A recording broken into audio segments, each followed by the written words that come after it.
Jangan jarkoni, ngajar iso, ngelakoni ora iso.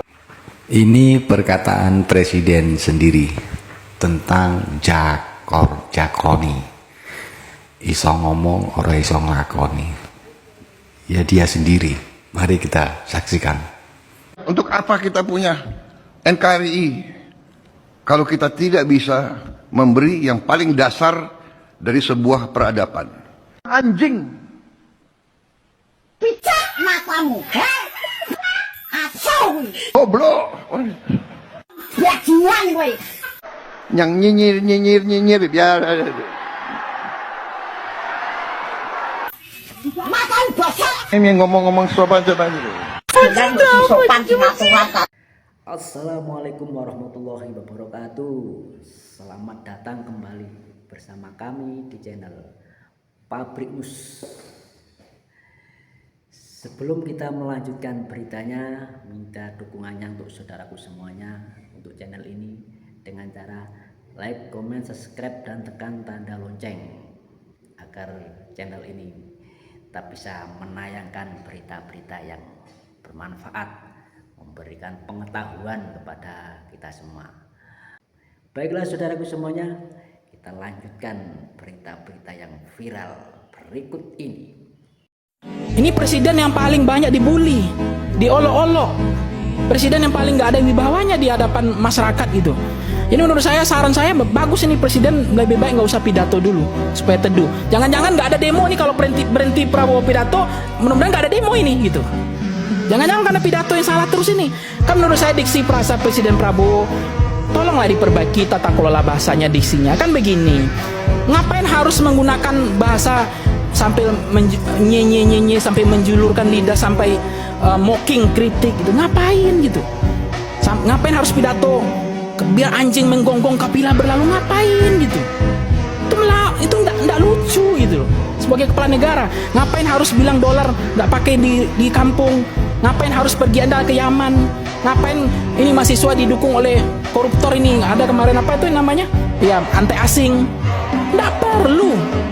Bertanya-tanya gitu ya terkait kasus kebakaran hutan dan juga lahan di Kalimantan. Banyak yang menanyakan solusinya seperti apa gitu ya, karena sudah sangat parah. Selain presiden datang ke sana gitu ya, ternyata ada Inmendagri keluar dari Pak Tito nerbitin Inmendagri nomor 1 tahun 2026. Kalau coba kita bedah secara kritis ya, aturan ini benar-benar pasang badan untuk keselamatannya rakyat. Yang pertama, moratorium total pembakaran lahan selama resiko tinggi itu dilarang keras untuk membakar lahan, mau alasannya apapun gitu ya. Mau land clearing perusahaan, kayak pertanian, sampai alasan terkait kearifan lokal. Intinya tanpa alasan apapun. Jadi dihentikan dulu secara sementara. Fokusnya buat apa? Ya buat manusia, buat rakyat gitu. Sama dalam Inmendagri itu ada menjadi satu kunci di level desa. Jadi kepala desa dan kayak lurah itu wajib bergerak untuk sosialisasi, juga membentuk relawan pemadam kebakaran kayak gitu. Dan ketika nanti ada laporan titik api dari warga, itu harus langsung diverifikasi dan juga ditindak hari itu juga. Nah, di dalam Inmendagri juga itu mengatur bahwasanya adanya laporan harian ke pusat.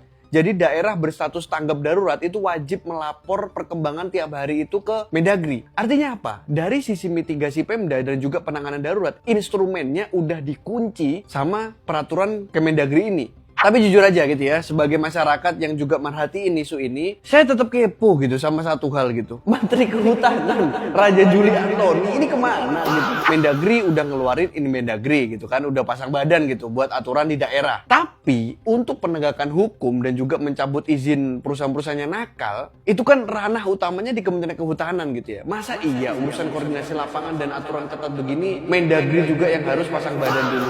Sementara regulator utamanya malah senyap-senyap aja. Jadi solusi Inmendagri ini menurut saya ini bagus gitu dan wajib kita kawal juga di lapangan. Tapi di saat yang sama kita juga harus mempertanyakan konsistensi dan juga ketegasan dari kementerian teknisnya itu seperti apa. Untuk saudara-saudara kita di Kalimantan, jaga kesehatan, jangan lupa pakai masker dan stay safe semuanya. Mari sama-sama kita jaga Indonesia. Thank you. Kan mereka ngejek Prabowo tuh hanya bisa ngomong di podium aja. Oh ya? Ya tunggu aja panggilan. Lu jangan nantang gue lo. Waduh, dengar kalimat begini dari seorang presiden rasanya agak menakutkan ya. rakyat itu cuma mengkritik cara bicara, cara pidato, atau pernyataan seorang presiden. Balasannya malah, tunggu aja panggilan. Lu jangan nantangin gue. Aduh. Padahal ya, kalau ada rakyat yang salah ngomong, ya tinggal jawab dengan data aja. Kalau kritiknya rakyat itu keliru, ya bantah dengan data dan argumentasi. Jangan kritik dibalas dengan gaya, awas lu, nanti gue panggil. Rakyat itu bukan lawan politik. Rakyat ini bukan musuh, bukan. Rakyat itu orang yang memberikan mandat. Jadi jangan pas kampanye doang butuh suara rakyat. Ya saat menjabat juga suara rakyat itu penting. Biar nggak bablas gitu. Itu sih. Dan kecerdasan itu bukan dari sekolah menurut saya. Kecerdasan bukan dari sekolah. Dan ini sudah kita buktikan berkali-kali.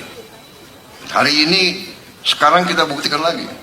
Pak Bahlil, saya kira sekolahnya nggak terlalu terkenal, Pak Bahlil. Ya. Jadi, ya kecerdasan itu menurut saya juga karena ditempa oleh kesulitan. Ini adalah dampak dari MBG. Artinya, yang tanam ikan lele bisa dijual, yang tanam telur bisa hidup.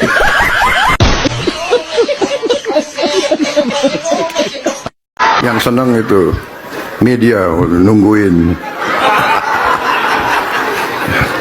Prabowo ngomong apa lagi nih. Dia senyum semua itu, bener, iya kan? Kalau aku baca pidato kalian nggak senang. Kalau pidato ini udah pasti bagus, ya. Kalau tanpa teks, nunggu ini Prabowo salah ngomong.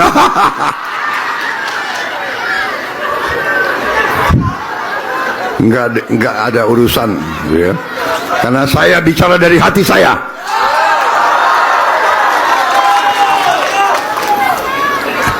Saya ingin Indonesia hebat.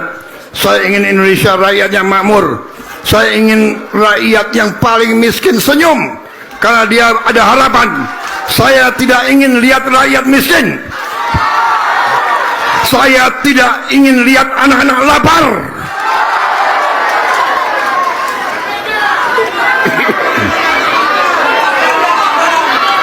MBG kita teruskan. Yang mengatakan beras terlalu mahal, suruh ikut kau tanam beras.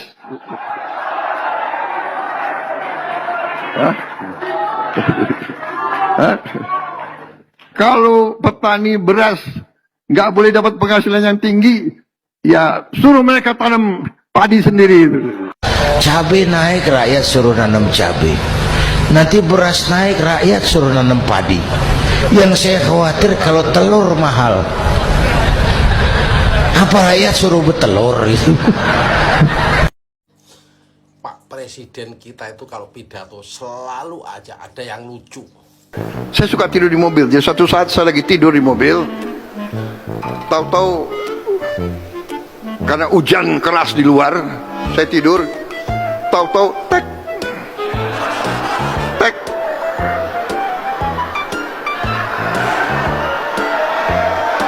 Saya bangun, rupanya bocor. Ya namanya baru, ya kan? Ya aku kirim kembalilah ke, ini kan buatan Pindad. Aku bilang, Pindad, tolonglah bocornya dikurangi gitu loh.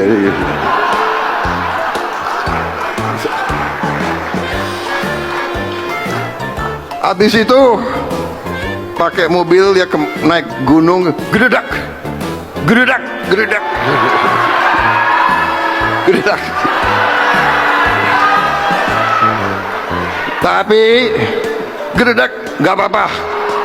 Demi nasionalisme saya tetap pakai mobil ini. Tiap hari di desa beredar uang 3.000 kali 15.000 rupiah, 45.000 rupiah kali 3.000. Dan saya ulangi, Rp15.000 kali 3.000. Ada yang lebih, ada yang sedikit, berkurang dan sebagainya.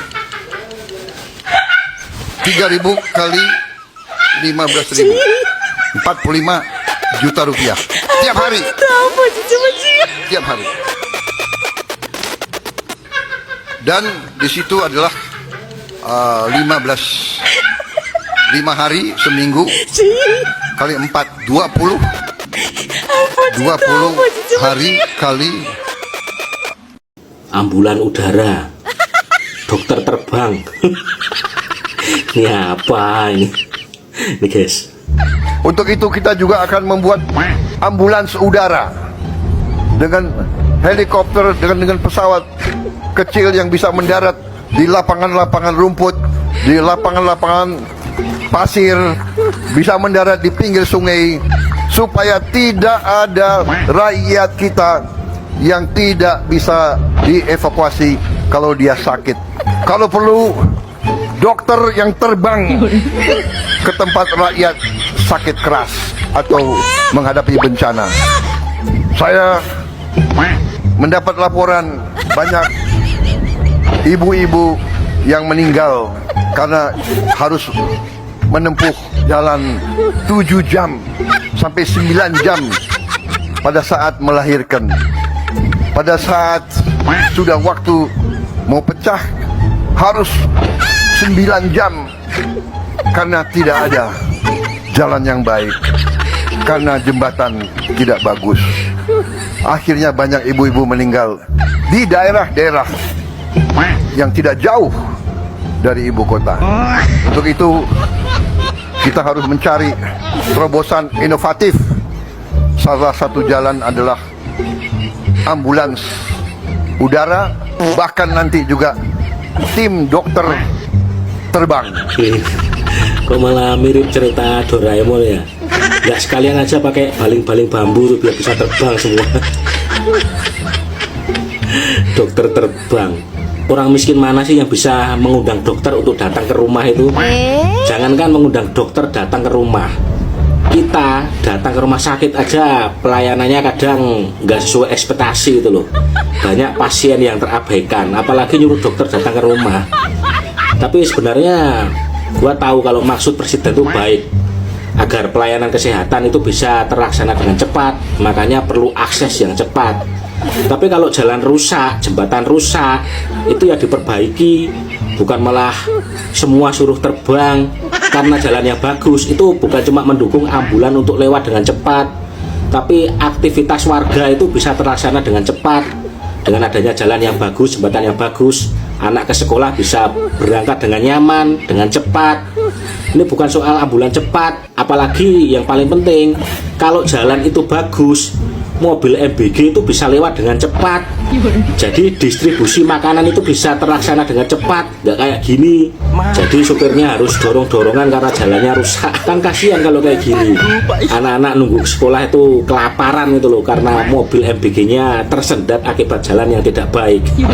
Atau jangan-jangan setelah melihat mobil MBG yang terjebak macet di jalan yang rusak ini, ntar keluar ide, nih mobil MBG terbang.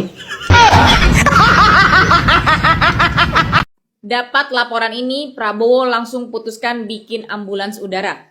Pernah bayangin ada ibu hamil yang harus menempuh perjalanan sampai 9 jam untuk melahirkan? Itulah laporan yang diakui diterima Presiden Prabowo Subianto, dan menurut Prabowo masih banyak warga di daerah terpencil yang kesulitan mendapatkan akses kesehatan karena kondisi jalan, jembatan, dan fasilitas yang terbatas. Bahkan ada laporan ibu-ibu yang meninggal saat melahirkan karena harus menempuh perjalanan berjam-jam menuju fasilitas kesehatan. Karena itu, Prabowo mengumumkan rencana membuat ambulans udara menggunakan helikopter dan pesawat kecil. Dalam pidatonya di Kompleks Parlemen Jakarta, Prabowo mengatakan, negara harus hadir sedekat mungkin dengan rakyat. Untuk itu, kita akan membuat ambulans udara dengan heli dan pesawat kecil.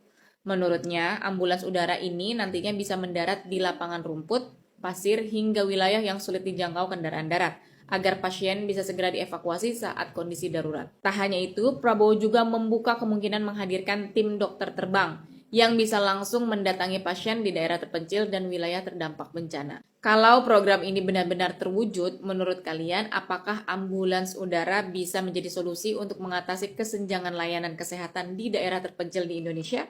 Tulis pendapat kamu di kolom komentar.